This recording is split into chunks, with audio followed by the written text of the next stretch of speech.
Thank you, Stephen.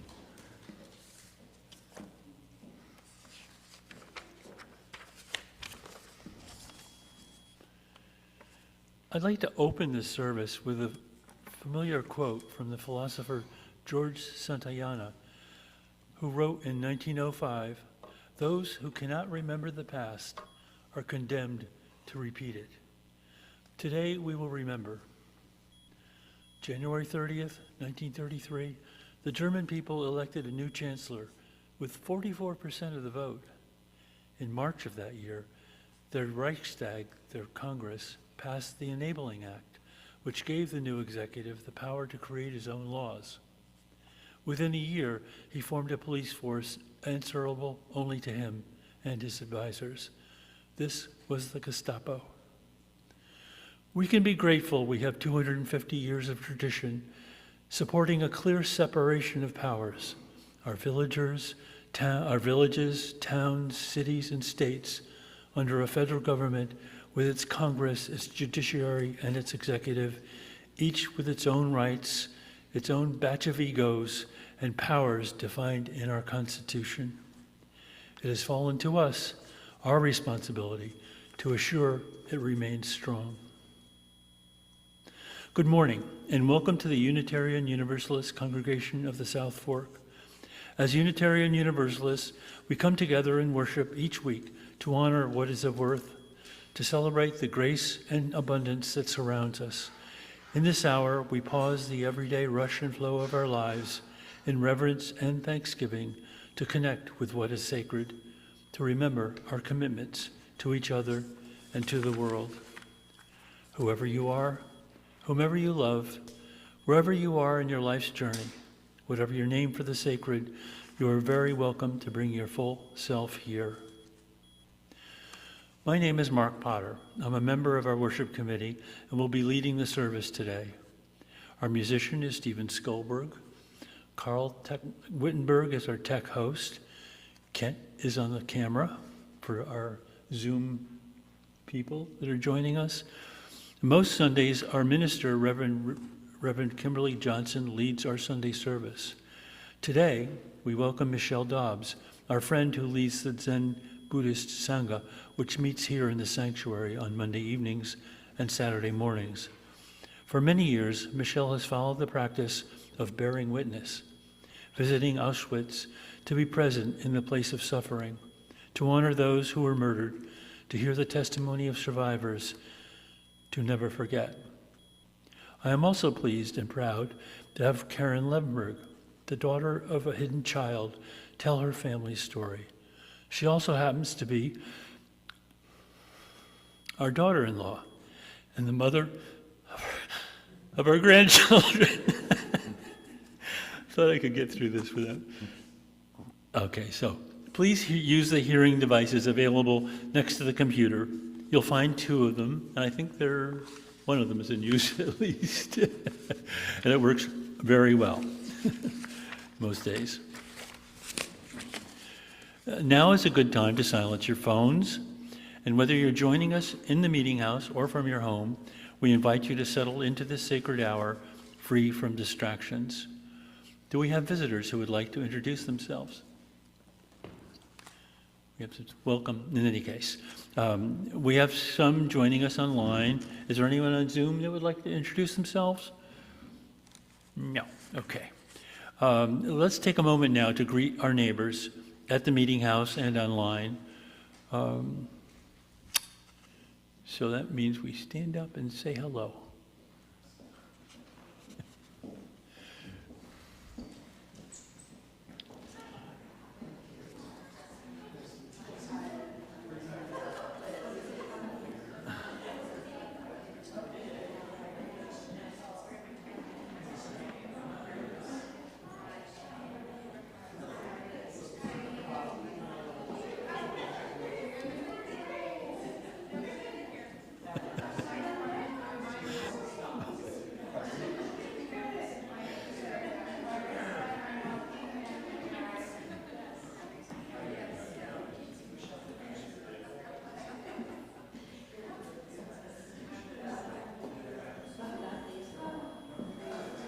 From a Passover Haggadah. May the light we now kindle inspire us to use our powers to heal and not to harm, to help and not to hinder, to serve you, Spirit of freedom. So this morning at this time we'll take time for our joys and concerns. Here in the meeting house, if you have a joy or a concern, please come to the microphone. If you're online, raise your hand or indicate in the chat, and our host will unmute you and spotlight your video.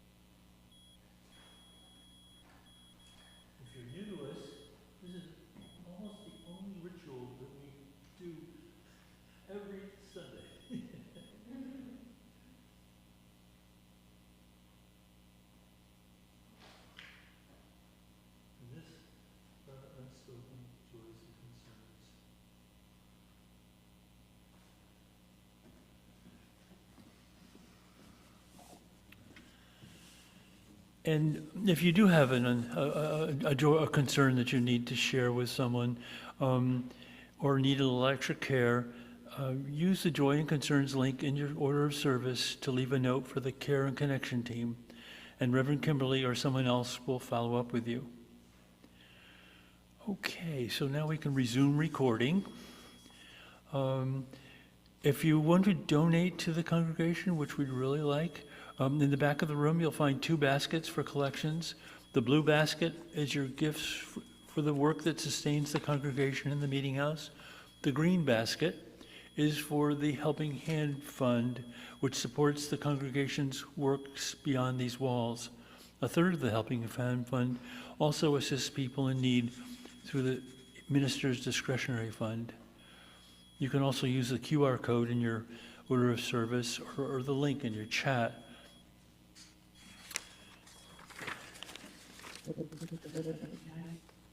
So now let's rise and sing hymn number 112, Do You Hear?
Sue, would you like to do your president's report?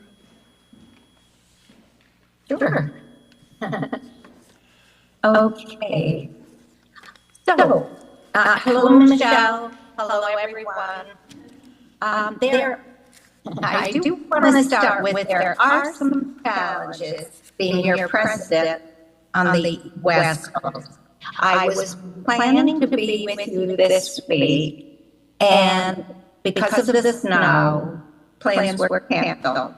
In the meantime, the board wanted to recognize Stephen Skoldberg, and a little gift was sent to the West Coast instead of the East Coast. So I actually have it here to give to Stephen. We can relocate.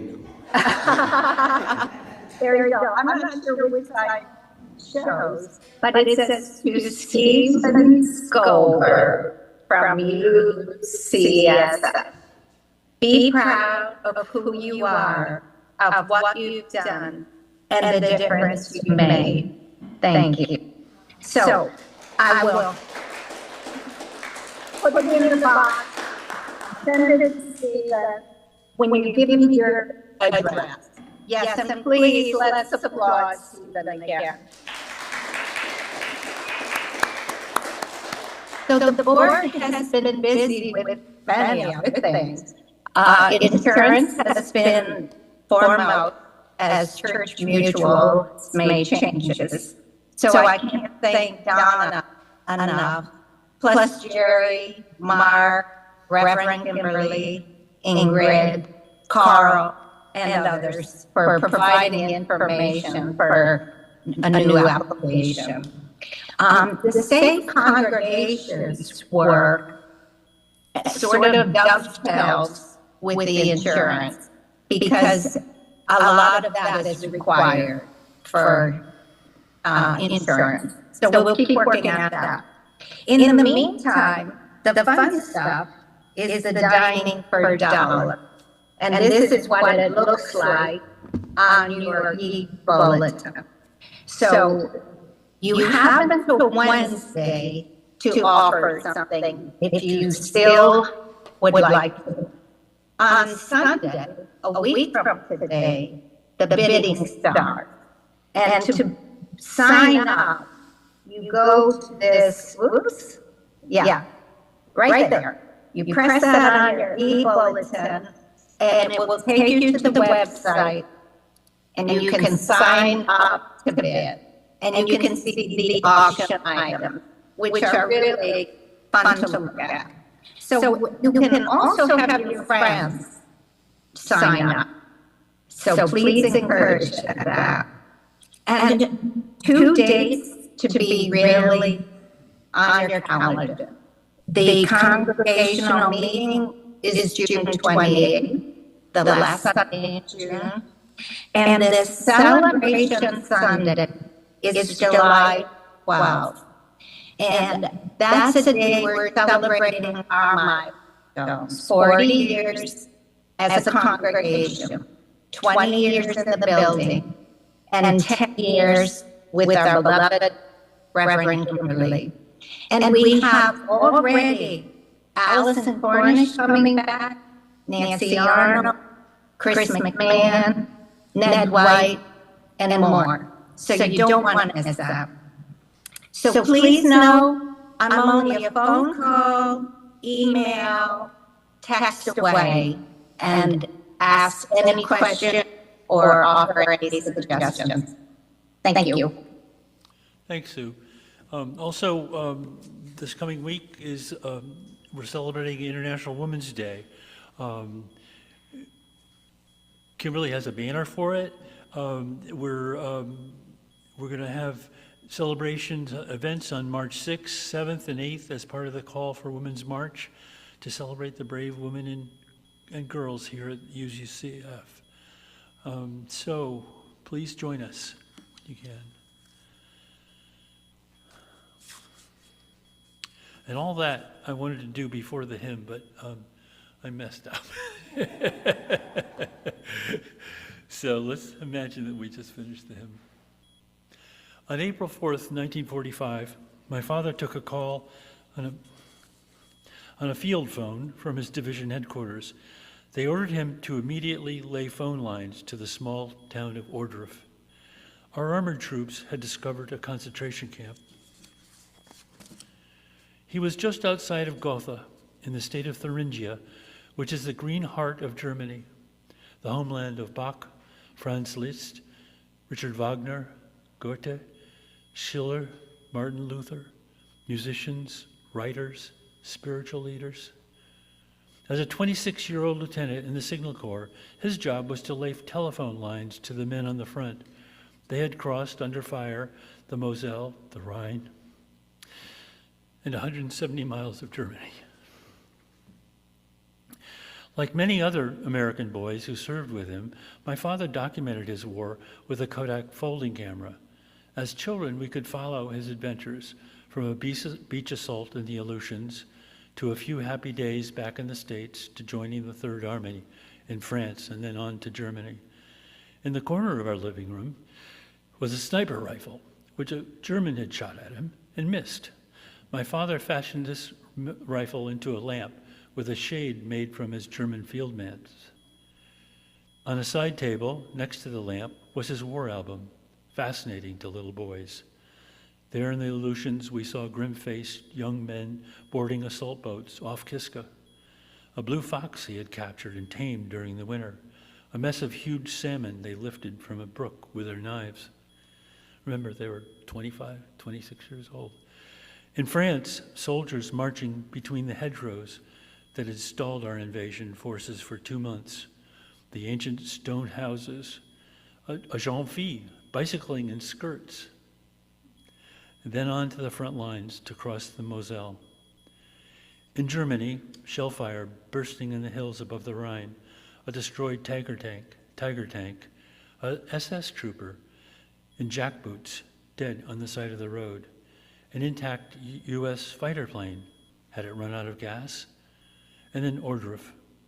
America had heard rumors of death camps. The Russians had liberated Auschwitz 2 months earlier, but to Americans it sounded like more communist propaganda. Many of those back home did not believe it. Ohrdruf was the first concentration camp the Western Allies liberated. It was a subcamp of Buchenwald. When Father arrived, it was a scene of horror. Corpses scattered over the ground, stacks of naked and emaciated bodies sprinkled with lime, newly freed prisoners with anxious smiles. His war album is now in the living room of our family home in the Adirondacks. But if you Google up Ohrdruf, you will see the scenes we saw as children. Apparently, all the young men who were there took the same pictures. I continue this now with a little bit of a warning. You've seen pictures like this in movies, but this was real life. If you feel it'd be too difficult to witness, you might turn away from it. You'll see dead bodies. So I'm only going to share this easiest picture here. There it is. Okay, that's okay.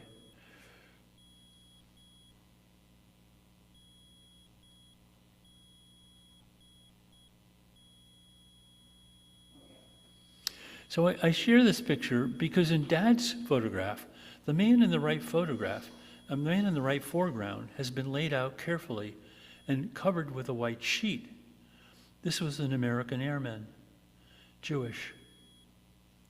Many years later, when our grandchildren, my father's great-grandchildren, were infants, I asked him why he left these images where children could see them. He told me, I left them there purposely so everyone could see what human beings can do to each other. The people who did this were ordinary people, the sons and daughters of grocers, school teachers, farmers, carpenters. They did not set out to be monsters, but out of fear, hate, or misguided patriotism, they lost sight. That's enough of the picture.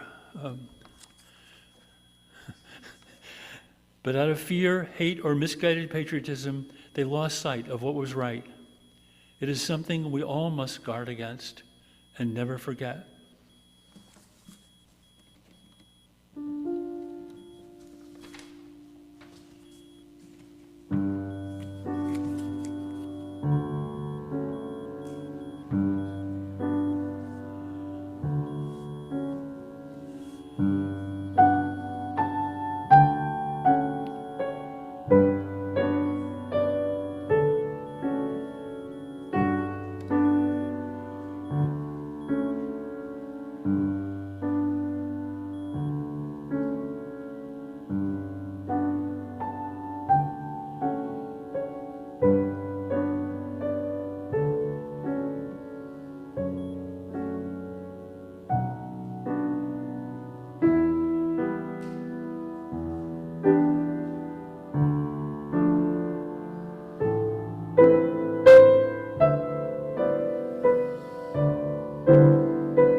now we'll hear and watch Karen Levenberg, our daughter-in-law, describe her mother's, or tell us her mother's story as a hidden child.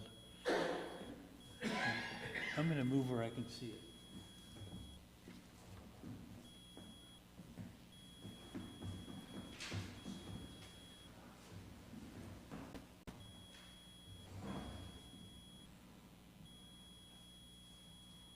Hi everybody, my name is Karen Levenberg. I am the daughter-in-law of Mark and Martha Potter. In 1934, my grandparents, Ernest Baer and Edith Schmidt, fled Frankfurt, Germany for Amsterdam. While close friends and relatives made the longer trek to South Africa and the United States, my grandparents thought Holland was a safe bet where they could settle down, build a family and business, and escape the impending threat of a Nazi regime. Fiercely loyal German citizens, they, like so many German Jews, thought that surely the insanity of their world would return to normal in short order. They moved to Amsterdam, returning home briefly to Frankfurt to marry. My grandmother's father, Julius Schmidt, their only living parent, soon followed and moved into their Amsterdam apartment. My mother, Laura, was born in August 1938. My great-grandfather, Julius, took care of my mother during the day, while my grandparents tended to their German-style kosher butcher shop, Ergo. But on May 10, 1940, Germany invaded Holland, and Amsterdam steadily became unsafe for Jews.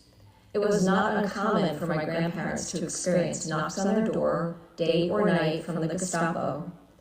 Throughout these routine and increasingly more frequent harassment visits, my grandparents were interrogated and threatened, but somehow they managed to cajole, bribe, and negotiate their way out of the deadly plan to deport them. That final knock on the door came one evening in 1943. Gestapo barged into my grandparents' home and abducted my great-grandfather, Julius. I can easily imagine my grandmother's reaction. She was not one to take no for an answer lightly. One of her signature mantras that she passed down to her children and grandchildren was, "A no you have, a yes you can get." I imagine she turned on her signature charm before she went full throttle, begging, pleading, screaming, bribing. But in the end, Julius Schmidt was taken to the Westerbork transfer station with thousands of other Jews. He was put on a train leading to the death camp Bergen-Belsen, and there he was murdered not long after his arrival. 2 years ago, in 2024, a stolperstein, a stumbling stone, was placed outside my grandparents' butcher shop, which is now a bank. It was to mark my great-grandfather's existence and his murder. While my grandmother never admitted this, possibly not even to herself, I believe that the abduction and subsequent murder of her father gave her the unimaginable courage to hand over her then nearly 5-year-old daughter to the Dutch resistance. How else could a parent rationalize giving their beloved child to strangers unless they were absolutely certain there was no alternative, no other way out? Many years later, when asked in an interview for the U.S. Holocaust Museum how she felt giving her daughter to strangers in the hopes of safety and survival, my grandmother replied, "How can I tell you? It was the most miserable day of my life. To make a decision to give a child away when she was only 5 years old, I still cannot carry on to think about it. But I did it. We did it. It was the right decision. It was the only decision. If she stayed with us, we'd all be caught and we'd all disappear." I know that my grandmother felt the agony of this decision throughout her life. I had the incredible opportunity to spend quality time with my grandma, traveling to Switzerland together, and other memorable moments. Sometimes that memory light switch would turn on and she'd turn to me and say, "Can you imagine? Can you imagine giving your child away?" When I became a parent, the answer was easy. No, I could not imagine, never. My grandparents were friendly with a couple from the butcher shop, Elsa and Sam Isaacs. Elsa was Christian and Sam was Jewish. They were part of the Dutch resistance. My grandparents trusted the Isaacs to find a safe haven for their daughter, as well as for themselves. In preparation for her departure, my grandparents told my mother very little, only imploring her only to give her first name, Laura, but not her last name, and to not let anyone know that she was Jewish. In the fall of 1943, my mother Laura was brought to Schouten Farm in the town of Ohrdruf outside of Horn. She was brought by two men on bicycles. They asked if the family could take in a child. Cornelia, one of the daughters of the farmers, and at the time about 24 years old, replied to the two men that, yeah, she liked children very much. And since they were already sheltered men and conscientious objectors to the war, they could take care of this young child. When you get a chance, you can listen to Cornelia's oral testimony. It's from the U.S. Holocaust Memorial Museum. My mother was extraordinarily fortunate. She was sheltered, housed, cared for, and loved for 2 years by the Schouten family. Maria, Theodorus, and especially their daughter Cornelia, were the righteous Gentiles who put their lives and the lives of their family at risk to foster a Jewish child for no other reason than it was the right thing to do. It was not the legal thing to do. They broke the law by saving my mother's life and the lives of others. Following several close calls with deportation, including a bribe to the SS agent with a salami, my grandfather was, of course, a butcher after all, my grandparents eventually found a family, Freak and Trine Reese, with whom they lived. They lived with for about a year and a half. The couple and their adolescent daughter, Willie, shared their ration food for 3 and their tiny house with my grandparents, and somehow managed to shelter, care for, and love my grandparents and see them through the war. There were moments when my grandmother spoke about that time in hiding. She told me how hungry she was, and the 5 of them in that tiny house were sharing the tightly rationed food for 3. She dreamed of eating jam with a spoon. To her, this simple act was true luxury and decadence. Upon reuniting with my mother after the war, my grandparents asked the Schoutens why they took in a Jewish child and risked their lives. Theodorus simply replied, "There was no other way." The Schouten family and the Reese family are honored at Yad Vashem, the Holocaust Museum and Memorial in Jerusalem, as the righteous among the nations. My family was incredibly lucky to be placed with these families, as the Netherlands had the highest percentage of murdered Jews in Northern Europe. How does someone decide to help a person knowing that they are putting their lives and their loved ones in great danger? What drives a person to risk their life to help another? When do we break the law, knowing the law is unjust? My family remains very close with our extended Dutch family, the children and grandchildren of Cornelia Schouten.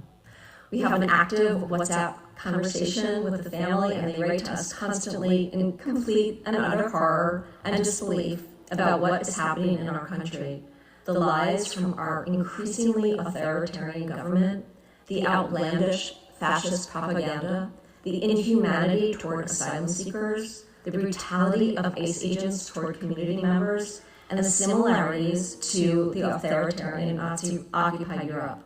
How is this happening again? Have people forgotten?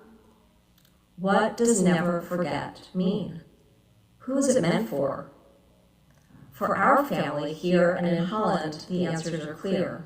A knock on the door and a community of righteous people to protect them is a line drawn boldly from Holland in the 1940s to Minneapolis and to our doorsteps. Thanks.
was amazing to listen to. And, you know, the lines with what's going on now in our country, what was happening in Minneapolis, families being separated,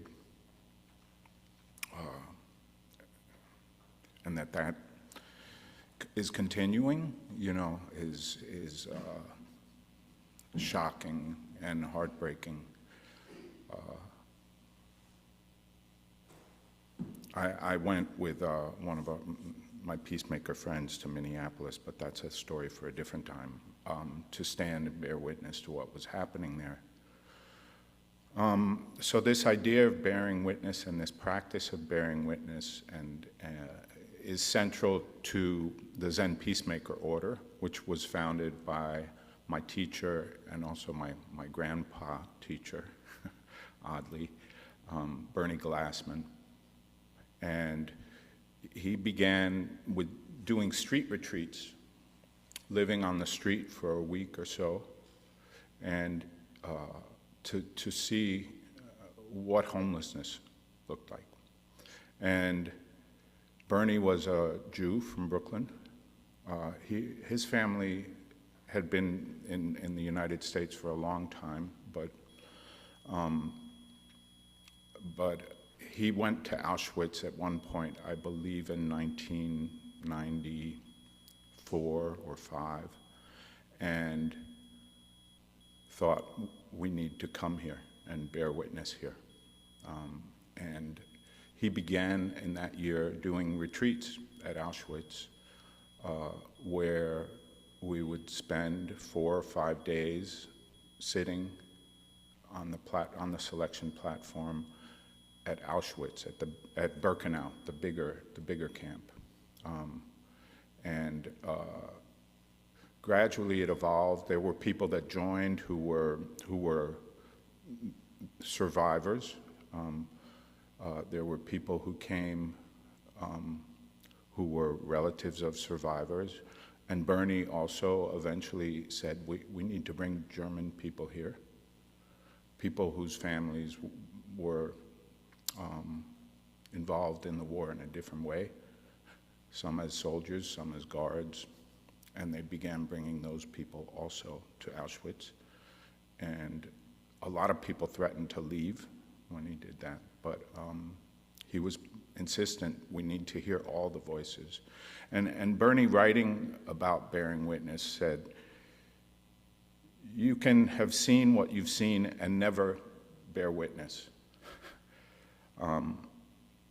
Only when what you see becomes significant to you and really pierces you or somebody else is that bearing witness.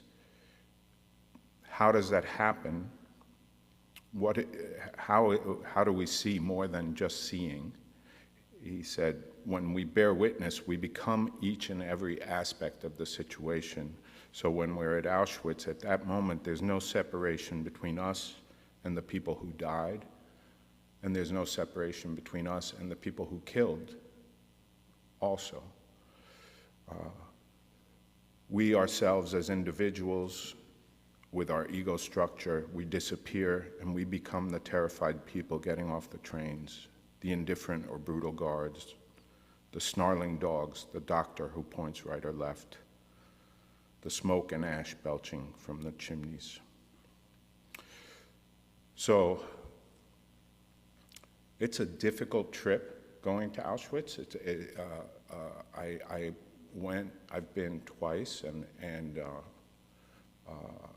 I didn't want to go the first time, but my teacher, Peter Mathewson, really wanted me to go, so I went.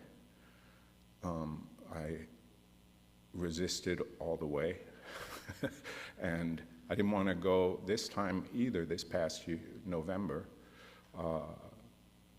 but I felt called to go, partially by what's happening here now in our country, partially by circumstances in my own life that I have time now and I could go.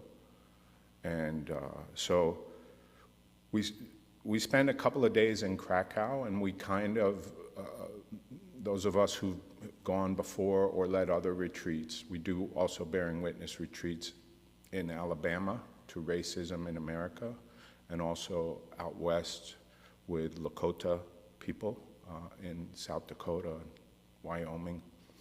And I've done a lot of those retreats.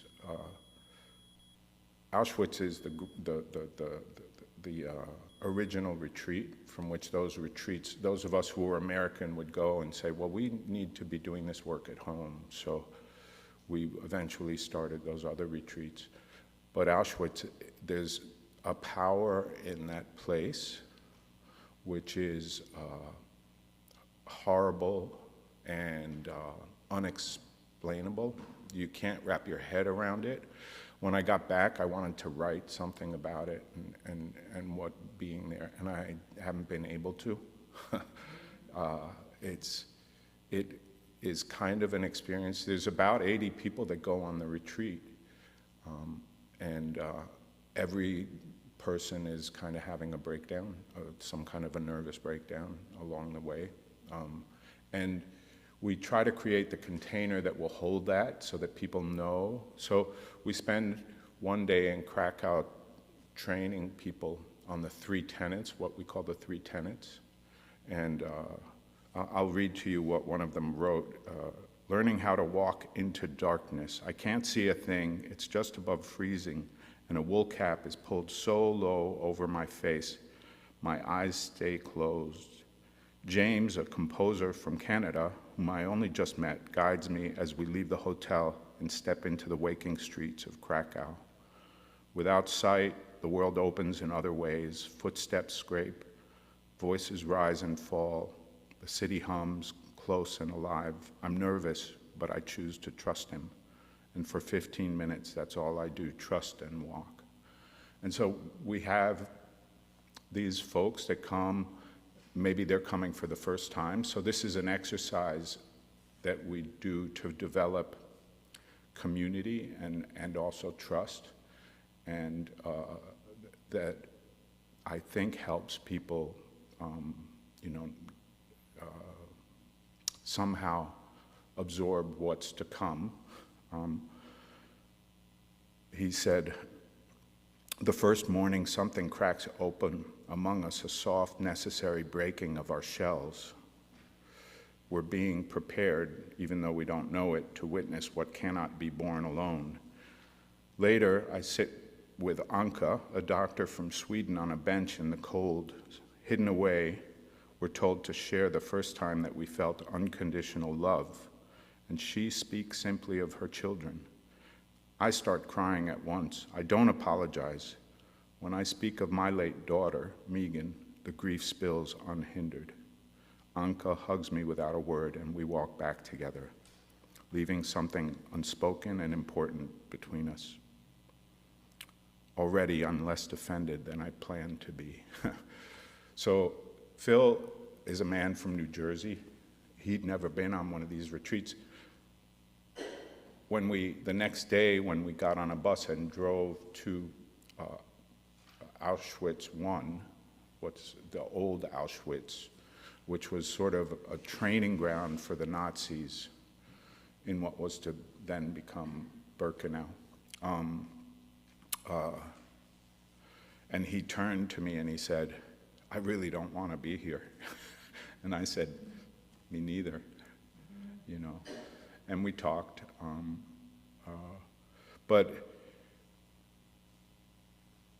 So we spend a couple of days in Krakow getting ready, then we go to Auschwitz I. Auschwitz I is sort of like a museum. There's all sorts of objects. There's rooms full of shoes, and rooms full of eyeglasses, rooms full of human hair, and photographs everywhere of the people who went there. It's hard to absorb all of that. Like, I found myself looking for an open window so that I could breathe. And it was raining so hard that day, and it was cold. It was very cold. So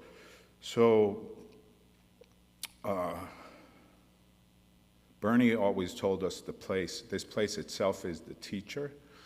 the displays and everything that were there were also teaching us and kind of preparing us to go to Birkenau.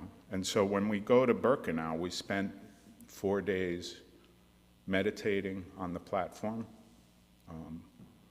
in snow and rain, and we're outside all day, and with a little lunch break where we go to meet a lunch truck that brings us the same soup every day. It was good soup, though, Polish soup, kind of potatoes and slaw. And we would sit on a stoop and eat it and then go back in to the camp. We would do little trips to the children's barracks or the women's barracks or the men's barracks.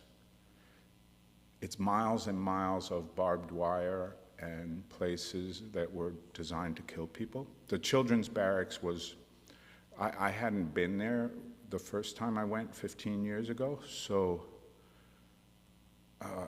it was heartbreaking, really. That was, for me, that was the real instance of like falling apart and not being able to hold it or manage it in any, that 250,000 children about were killed at Auschwitz, and that they passed through these barracks, and they had paintings on the walls that tried to like normalize it or make it feel like a school or something.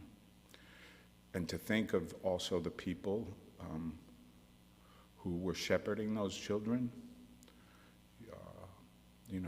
just heartbreaking. That's happening now in our country, in our detention centers, that children are being separated from their parents. Very difficult to fathom that. And so one of the things that I came out of there feeling was just how much children need us, and how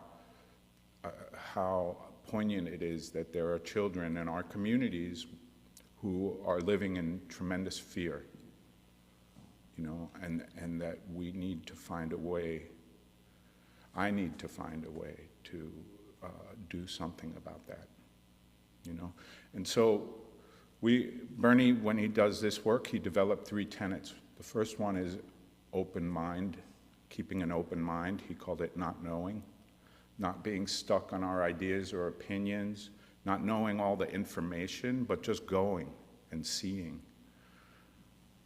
Then the second one is bearing witness, which is to see what's going on, open our hearts also, and really listen deeply.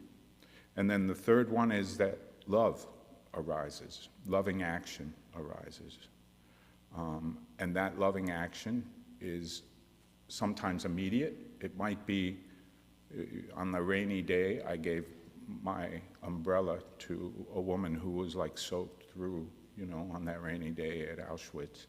And she, on the last day of the retreat, said, "My God, that was so important for me because I was feeling so alone." And it was a simple gesture, right? A loving action. So it can then also be bigger, and that might take a while to figure out, what can I do about the children in our community who are feeling fear, living in fear.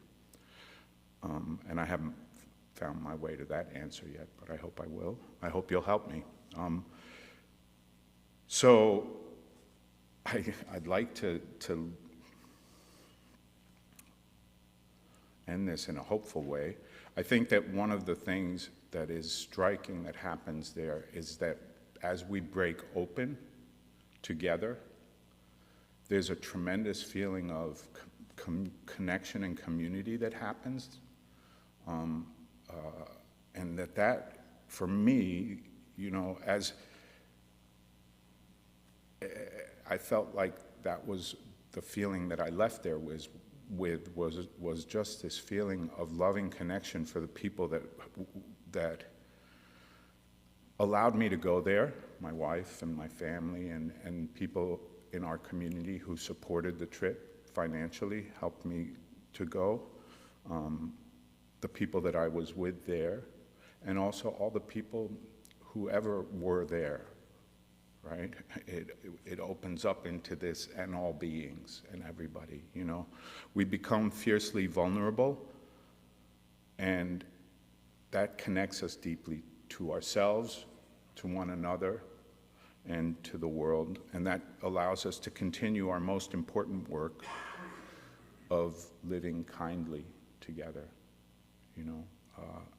And that's, in that, for me, there's a deep joy and a comfort, because I know that tomorrow my work will be the same whether Donald Trump is the president or somehow, you know, Mayor Mamdani gets elected president. It'll still be the same. My work will be that work of going out and loving people in my community and loving my family, learning to love myself. That's tough, but I think that's all of our work, you know, is to do that work of learning kindness and really learning to live in a loving way. So I wish you luck. Please let me know if I can help you.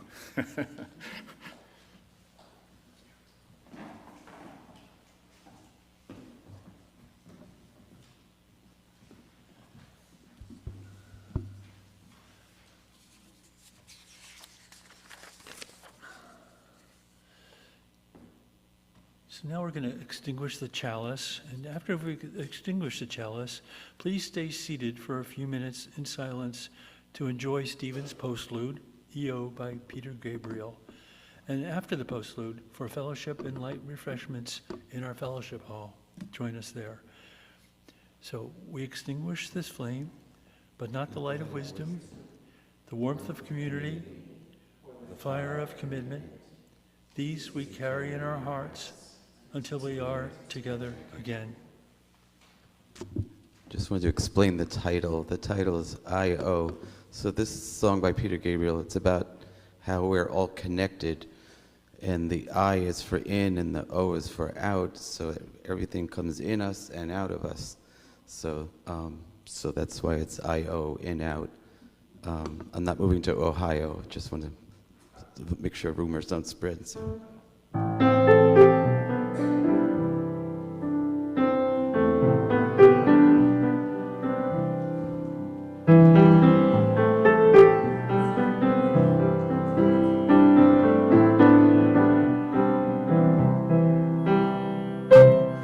Just a part of everything. I stand in two legs and I learn to sing. It's not what was said, it's not what I heard. I walk with my dog and I whistle with the bird. Stuff coming out, stuff going in. I'm just a part of everything. Stuff coming out, stuff going in. I'm just a part of everything. So we think we really live apart, 'cause we got two legs, a brain and a heart. We all belong to everything, to the octopus suckers and the buzzard's wing, to the elephant's trunk and the buzzing bee sting. Stuff coming out, stuff coming in. I'm just a part of everything. I'm just a part of everything.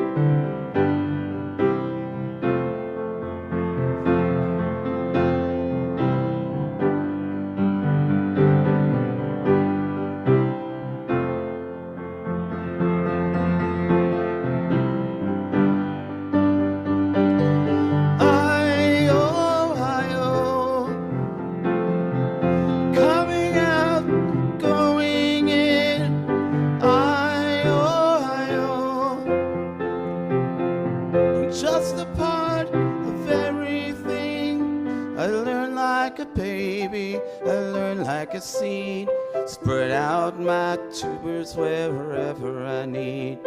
I find any way to attach and connect and I run like water, no cause or effect. I got stuff coming out, stuff going in. I'm just a part of everything. Stuff coming out, stuff going in. I'm just a part of everything. I-oh,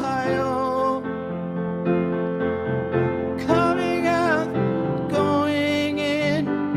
I-oh, just a part of everything.